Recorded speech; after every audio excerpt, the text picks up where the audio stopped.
చెప్పినట్టు మహాత్మా గాంధీ గారు చెప్పినట్టు క్రియేటివిటీ విషయంలో సృజనాత్మకత విషయంలో కూడా భారతీయ దేశంలో ఉన్నటువంటి పరిస్థితులు పట్టణ ప్రాంతాలకు సంబంధించిన పట్టణ ప్రాంతాలకు ఏమాత్రం తీసుకోకుండా గ్రామీణ ప్రాంతాల్లో అటువంటి సృజనాత్మకత ఉంటుందనడానికి మన రేచపల్లి మారుమూల ప్రాంతమైనటువంటి రేచపల్లి గ్రామానికి చెందిన పూరెల శ్రీనివాసు జీవితం ఒక నిదర్శనంగా ఇవ్వవచ్చు.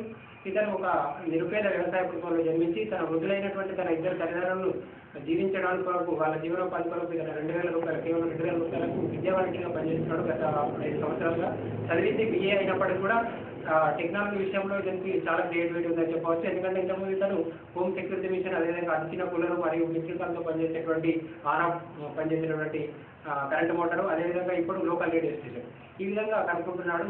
అయితే ఇతన్ని మనం ఇంకొక మంచిగా ప్రమోట్ చేసినట్టయితే, ఉదాహరణకు CSIR వాళ్ళు ప్రతి సంవత్సరం నిర్వహించేటువంటి నూతన నైపుణ్యాల పోటీల్లో ఇతన్ని ప్రమోట్ చేయగలిగినట్టయితే, లేదా ఇన్స్పైర్ లాంటి పథకంలో ఇతనికి స్కాలర్షిప్ వచ్చే విధంగా చేసినట్టయితే ఇంకా మరిన్ని నూతన ప్రయోగాలు చేస్తాడని చెప్పడంలో ఏమాత్రం మనము వెనుకంజ వేయకుండా చెప్పవచ్చు. అదేవిధంగా ఇతనికి మన రాష్ట్రానికి చెందినటువంటి పారిశ్రామికవేత్తలు కానివ్వండి, ప్రజాప్రతినిధులు కానివ్వండి, ఒక స్థిర ఉపాధి కల్పించినట్టయితే ఇతను తన కుటుంబాన్ని పోషించుకుంటూ మరిన్ని నూతన ఆవిష్కరణలు కనుగొనడంలో ఎటువంటి